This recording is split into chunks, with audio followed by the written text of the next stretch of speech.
Olá, querido aluno! Tudo bem com você? Aqui é o professor Wesley. Essa é a nossa aula acerca do sistema imunológico. Em linhas gerais, a gente vai definir o que é o sistema imune, quais são seus componentes, qual que é a sua função e por que é tão importante a gente saber não somente para o vestibular ou para a vida escolar a função do sistema imune. Beleza? Vamos lá? Quando a gente fala de sistema imunológico, o primeiro ponto que vocês precisam se ater é que é basicamente um conjunto de vários componentes, tá? Que em essência estão atrelados com a defesa do nosso corpo contra a ação aí de alguns agentes que possam causar doenças, que a gente comumente chama como agentes patogênicos. No entanto, pensar no sistema imunológico somente como um sistema de defesa é errado, porque o sistema imunológico ele também controla o equilíbrio dinâmico do nosso corpo, o que a gente denomina como homeostasia.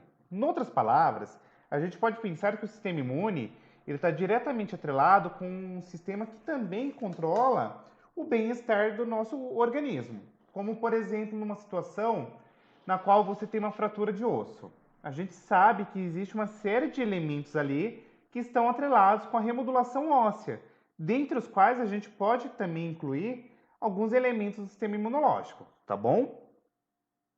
Não menos importante, quando comenta-se sobre o sistema imune, vocês precisam se ater que ele é composto basicamente por células de defesa, ao qual nós denominamos corriqueiramente como glóbulos brancos ou leucócitos. Tanto leucócitos quanto glóbulos brancos é a mesma coisa, tá bom?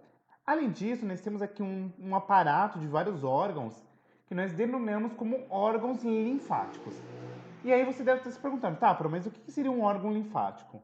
Um órgão linfático nada mais é do que um conjunto de órgãos que vão estar distribuídos ao longo do nosso corpo que funcionam como verdadeiras sentinelas, ou seja, seriam pontos estratégicos nos quais você vai ter células do sistema imunológico fazendo a vigilância do nosso corpo, tá bom? E nós temos a linfa, que é basicamente um fluido que está acompanhando o sistema cardiovascular, mas essencialmente ele vai ter células do sistema imune, tá bom? Não menos importante, vocês precisam saber que, tá, beleza, o sistema imune tem células aí que são os glóbulos brancos, beleza, pro. Mas como que eles são produzidos? Basicamente, eles são derivados de um processo denominado como hematopoiese. A hematopoiese nada mais é do que uma situação na qual você tem a medula óssea e a partir da medula óssea você vai ter uma célula precursora que nós denominamos como célula hematopoética. E essa célula hematopoética ela tem potencial para originar toda e qualquer célula que faça parte aí do sistema imune ou até mesmo do sistema cardiovascular. Dentre as quais a gente pode pegar aqui, ó, neutrófilos, basófilos, eosinófilos, macrófagos, os linfócitos T e B, as plaquetas, os eritrócitos, comumente conhecidos aí por vocês como hemácias, e por aí vai, tá bom? Então a hematopoiese nada mais é do que um processo no qual você vai ter a produção aí dessas células. Tranquilinho? Tranquilinho. Então vem comigo. Quais são essas células aí do sistema imune? Nós temos duas classes. Nós temos os fagócitos, que são esse conjunto de células aqui, que eu já vou destrinchar, e nós temos os linfócitos. Essencialmente, o que seriam aí os fagócitos? Nós temos aqui os basófilos, que são essas primeiras células aqui, percebam que tem grânulos em sua estrutura. Nós temos os eosinófilos, os neutrófilos, os mastócitos, os monócitos, os macrófagos e, por fim, as células dendríticas. Tá, mas o que é a função dessas células aí? Essencialmente, os basófilos eles liberam uma substância chamada como histamina. E a histamina ela meio que dispara um sinal de alerta que está tendo algum processo aí infeccioso e, consequentemente, ela meio que forma um caminho para que outras células consigam chegar nesse sítio de infecção. Beleza? Os eosinófilos, por sua vez, também produzem histaminas. No entanto, quando a gente fala de eosinófilos, comumente a gente pensa em células de defesa atreladas contra infecção causadas por parasitos aí do tipo eumintos. Então, por exemplo, ascaridíase é um exemplo clássico no qual você tem aí os eosinófilos, tá bom? Os neutrófilos são as primeiras células de defesa que geralmente chegam no sítio infeccioso. E elas fazem um processo denominado como fagocitose. A quem não se lembre, a fagocitose é um processo no qual você tem o englobamento de uma partícula sólida. Geralmente, neutrófilos estão diretamente atrelados aqui com fagocitose de células bacterianas, tá bom? Por fim, nós temos aqui os mastócitos, que também são células aqui atreladas com a função imune, e elas liberam estaminas quando você tem uma situação de lesão tecidual. Vamos supor, você sofreu um corte na tua pele. Automaticamente você libera mastócito para fazer o recrutamento de células para aquele sítio onde teve a lesão e, consequentemente, fazer o reparo. Nós temos os monócitos, que são células que estão circulantes na corrente sanguínea, que vão se diferenciar em macrófagos. E os macrófagos, que são esses carinhas aqui, eles fazem fagocitose de patógenos e apresentam antígenos. Pro, o que é apresentar antígeno? A gente vai entender mais adiante, mas eu já dou spoiler aqui para vocês. Antígeno nada mais é do que alguma porção aí no micro-organismo que a gente pode utilizar para que o nosso sistema imune reconheça aquilo como algo não próprio do nosso corpo. Porque, embora eu não tenha comentado, uma das funções principais do sistema imune, ou seja, uma das principais funções, é entender aquilo que é próprio da gente e aquilo que não é próprio nosso, tá? E nós temos aqui as células dendríticas, que são essas camaradinhas aqui extremamente importantes, porque elas também fazem a apresentação aqui de antígenos aos linfócitos T, tá bom? Também fazem fagocitose, fazem pinocitose e etc. Dentre os linfócitos, quais são os principais? Nós temos o linfócito B, que é esse carinha aqui, que quando ele reconhece um antígeno, ele se diferencia formando uma outra célula denominada como plasmócito. E o plasmócito, por sua vez, ele vai secretar os anticorpos. Nós temos aqui os linfócitos T, que podem ser de dois tipos, o CD4 e o CD8. O CD4, ele é muito importante porque ele que inicia uma resposta imunológica mais robusta. No entanto, o CD8, que a gente pode chamar também de citotóxico ou linfócito T killer, ele faz o quê? Ele faz morte de células infectadas geralmente por vírus ou células cancerígenas, tá?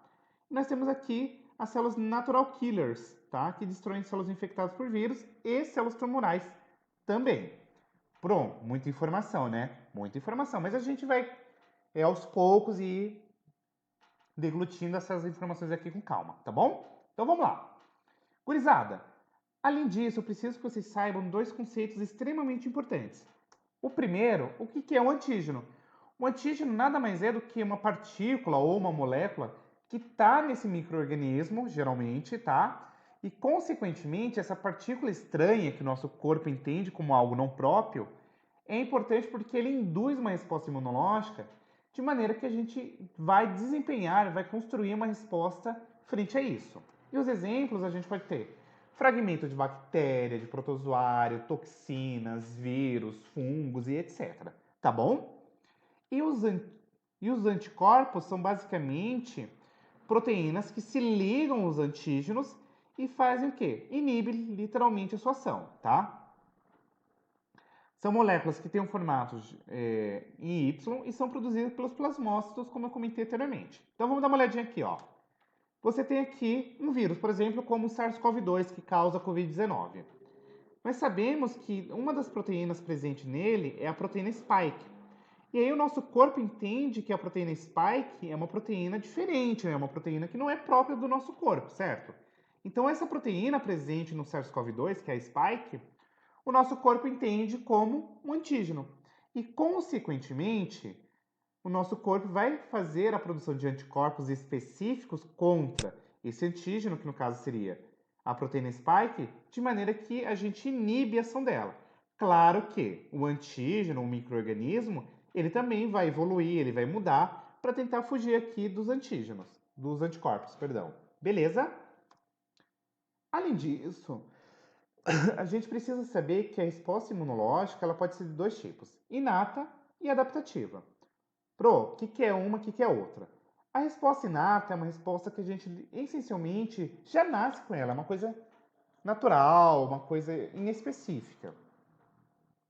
E basicamente ela tem algumas linhas de combate aqui, ó.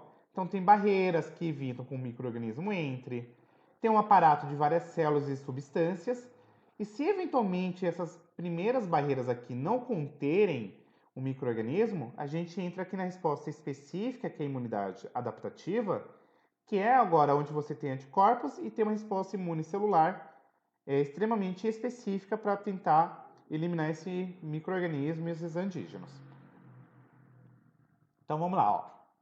Como barreiras naturais da imunidade, a gente tem a pele. A pele é extremamente importante para evitar que micro-organismos entrem.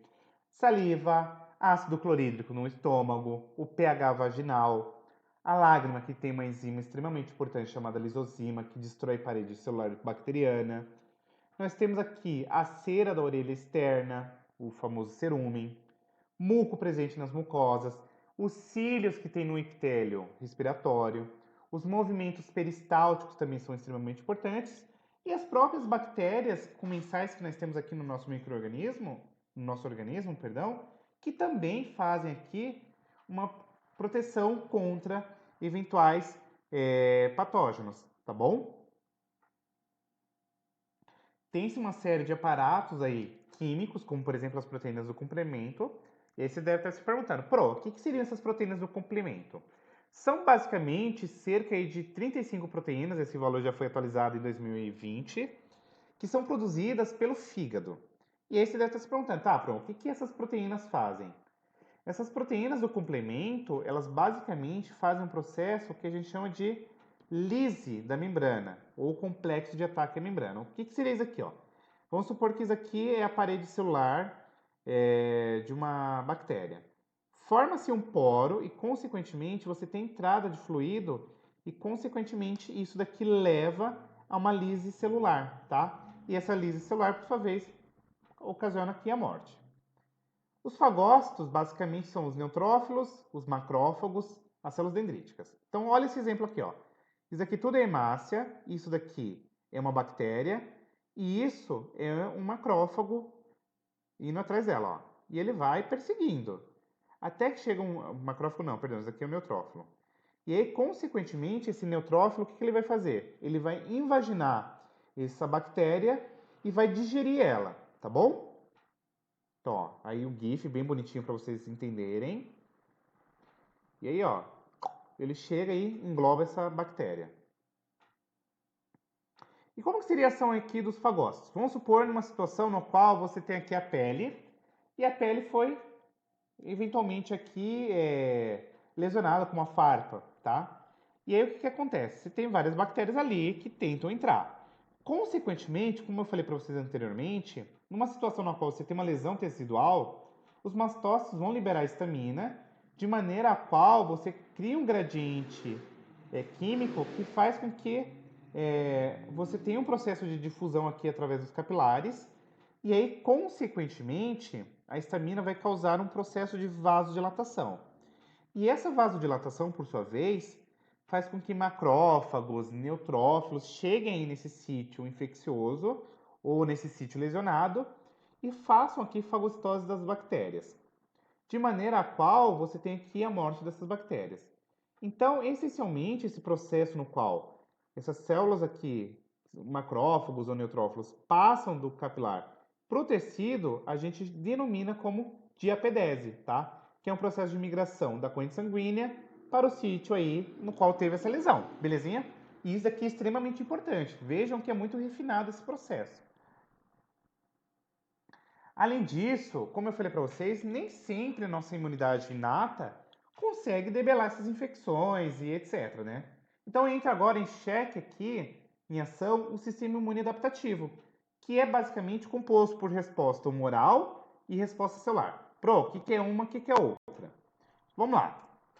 Quando você pensa em resposta humoral, é basicamente um processo no qual você tem a apresentação do antígeno aqui, seja por macrófago, seja por células dendríticas, e consequentemente, ó, esse processo de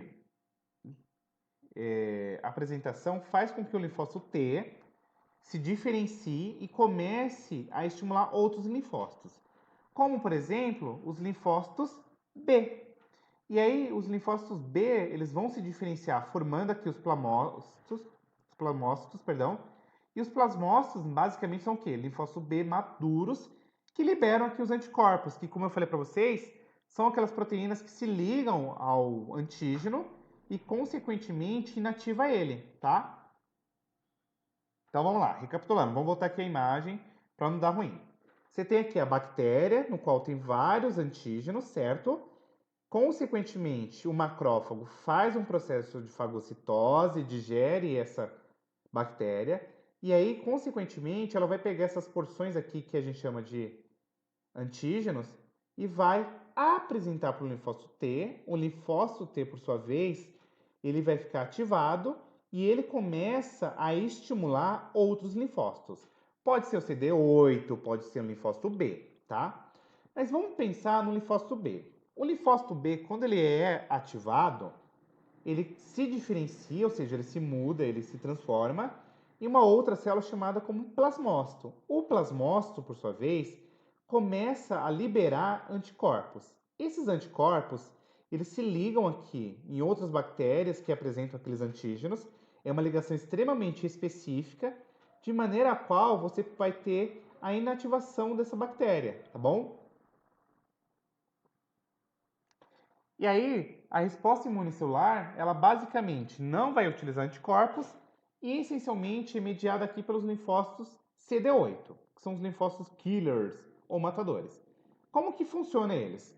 Basicamente, eles atuam sobre células cancerígenas ou células geralmente infectadas por vírus.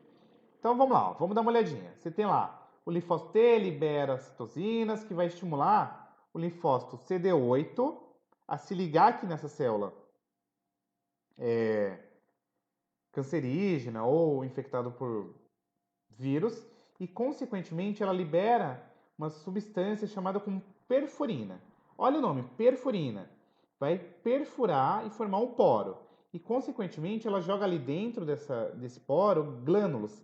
E esses glânulos vão, por sua vez, matar essa célula infectada aí por vírus ou, eventualmente, uma célula cancerígena, tá bom? E aí, consequentemente, você tem a lise, que nada mais é do que a morte celular aí dessa célula infectada. Belezinha? Então vamos esquematizar aqui bonitinho para não dar ruim. Qual que é o passo a passo aqui do rolê? Primeiro, você vai ter que pensar que você tem um macrófago que fagocita e apresenta aí o antígeno ao linfócito CD4. O linfócito CD4, por sua vez, produz algumas substâncias que vão ativar o linfócito B e, eventualmente, pode ativar aqui os linfócitos T, CD8, que são os citotóxicos, os killers, né? Por sua vez, o linfócito B ele vai receber estímulos e se liga ao antígeno, se diferenciando em plasmócito e aí secretando os anticorpos específicos, tá? O CD8, o que ele faz? Ele recebe os estímulos mediados aí pelo linfócito CD4 e aí ele vai lá identificar se a célula infectada por vírus ou com alguma anomalia e vai e destrói ela. E por fim, nós temos aqui as células de memórias, que é uma parte muito importante. Por quê? As células de memórias, basicamente, são células que elas conseguem permanecer no nosso organismo durante muitos anos e elas podem rapidamente crescer e fazer uma resposta num eventual segundo contato ou terceiro contato aí com o antígeno. E PS, cada vez que ela tem um contato com o antígeno, ela vai deixando a resposta cada vez mais refinada e mais específica, tá? Então, basicamente, esse fluxograma aqui, ele desempenha, ele caracteriza muito bem o que acontece, ó. Tem a célula infectada aqui pelo vírus, o macrófago vai, fagocita ela, apresenta para o linfócito CD4, o CD4 ele pode estimular tanto o linfócito B quanto a célula killer. E aí você tem a presença aqui das células de memória, que são extremamente importantes para uma segunda ou terceira exposição, fazer uma resposta mais rápida e específica, tá bom? E aí o que a gente precisa entender da memória celular? Ó, vamos supor nessa primeira situação da infecção, ó, uma resposta primária. Você tem aqui uma quantidade de anticorpos? Ok. Mas vamos supor que eventualmente você tem uma segunda infecção. Olha o que acontece na resposta secundária. A quantidade de anticorpos é produzida de maneira muito mais rápida e numa maior quantidade. Logo, a gente pode entender que a memória celular está atrelada com uma resposta mais rápida e intensa e, consequentemente, está atrelada aqui com essa células de memória, tá bom? E aí, por fim, vamos falar das vacinas, né? A Pfizer. O que é a vacina? Nada mais é do que uma solução que ela apresenta aí. Pedacinhos desses antígenos ou o micro-organismo inteiro, mas ele pode estar previamente atenuado ou morto, tá? E aí, consequentemente, qual que é a função da vacina? A vacina, ela está atrelada com um processo no qual você inocula esse micro-organismo enfraquecido ou morto, de maneira a estimular o sistema imunológico. E, consequentemente, nesse processo de estimular, você cria anticorpos específicos contra o agente infeccioso e células de memória. Então, ó, se tem os antígenos que induzem uma resposta imunitária primária e células de memória, certo? E aí, consequentemente, numa infecção posterior, você vai ter uma resposta imunitária secundária e, consequentemente, eliminação do patógeno. Então, você tem aí as vacinas, né? Como, por exemplo, a vacina da Pfizer, a Coronavac, a AstraZeneca, a Janssen. Todas essas vacinas que estão disponíveis nesse momento para tentar frear a infecção pelo SARS-CoV-2 que causa a Covid-19 são eficazes. Então, aqui, eu novamente quero enfatizar, gente, qualquer vacina que tiver no posto, tomem, tá? Vacina boa é vacina no braço. E PS, a gente tem o SUS que fornece gratuitamente essas vacinas, tá bom? Então toma a primeira dose, a segunda dose bonitinha, sem marcar bobeira. Tranquilinho? Então vamos lá. Como que funciona essa vacina no nosso corpo? Ó, a vacina ela é liberada no nosso organismo e, consequentemente, o nosso organismo consegue reconhecer esses antígenos que estão enfraquecidos e, consequentemente, produzir anticorpos para ele, certo? E se eventualmente você tiver uma infecção aí posterior, você já tem células de memória e, consequentemente, você produz anticorpos específicos em grande quantidade e de forma rápida. Beleza? É isso. E nós temos aqui, por fim, mas não menos importante, os soros, que são basicamente aqui soluções que têm anticorpos previamente prontos. No entanto, a gente utiliza soro numa situação na qual a gente não pode produzir anticorpos, então tem que ser uma coisa rápida. Então vamos supor, a gente produz esses soros aqui previamente em um outro organismo, como por exemplo coelhos ou cavalos, e numa situação de emergência nós utilizamos esses anticorpos previamente prontos. O aspecto que difere um soro de uma vacina é que, quando você fala de soro, ele não confere imunidade duradoura. Por quê? Não está atrelado com células de memória. Então, a gente só vai utilizar isso aqui numa situação de emergência. Então, por exemplo, picada de escorpião, picada de cobra, picada de aranha, etc. A gente precisa ter um anticorpo específico para aquela situação de emergência. Mas a gente não estimulou o nosso corpo a fazer a produção de um anticorpo específico. Beleza? Então não tem células de memória quando você aplica um soro. E aí, basicamente, quais são os processos de imunização? Você tem imunização ativa, que é uma resposta do hospedeiro a um antígeno, então está associado aqui com as vacinações, que é uma forma artificial, ou uma forma natural, quando você é infectado pelo micro-organismo e você começa a produzir os anticorpos. E a imunidade passiva é quando você recebe os anticorpos já pronto. E pode ser de duas formas: artificialmente, no caso dos soros, ou de forma natural, como por exemplo aqui o leite materno e via placenta, tá bom? Você tem aqui uma situação de transplante de órgãos, e quando você tem um transplante de órgãos, qual que é a grande sacada? É uma situação que você tem aqui um órgão diferente e aí, consequentemente, o nosso corpo entende esse órgão transplantado como algo estranho. E aí você vai falar, poxa, professor, então o sistema imune vai atacar e vai dar ruim, né? O que a gente precisa fazer? A gente usa drogas chamadas como drogas imunossupressoras, ou seja, elas diminuem a ação do sistema imune. No entanto, como você está diminuindo a ação do sistema imunológico, você tem alguns efeitos rebotes que são desvantajosos, como por exemplo, compromete a ação do sistema imune, e aí esses pacientes tornam-se vulneráveis a infecções bacterianas, virais, e consequentemente uma pessoa com órgão transplantado, ela precisa tomar imunossupressor para o resto da vida, tá bom? E por fim, nós temos aqui situação de doenças autoimunes, como por exemplo, esclerose, lúpus, artrite, a diabetes, que é uma situação no qual você tem respostas imunes contra células e tecidos do próprio organismo. E geralmente a gente não sabe qual que é a causa dessas doenças. Pode ter um aspecto genético, pode ter um aspecto do ambiente? Pode. Mas o aspecto é que a gente não sabe uma causa previamente é, de pronta explicação, tá bom?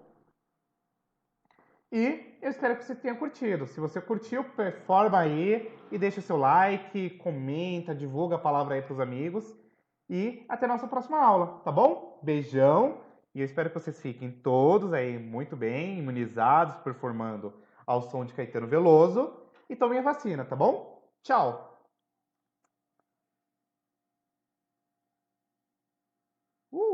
Olha, tem até alguns exercícios aqui pra gente brincar.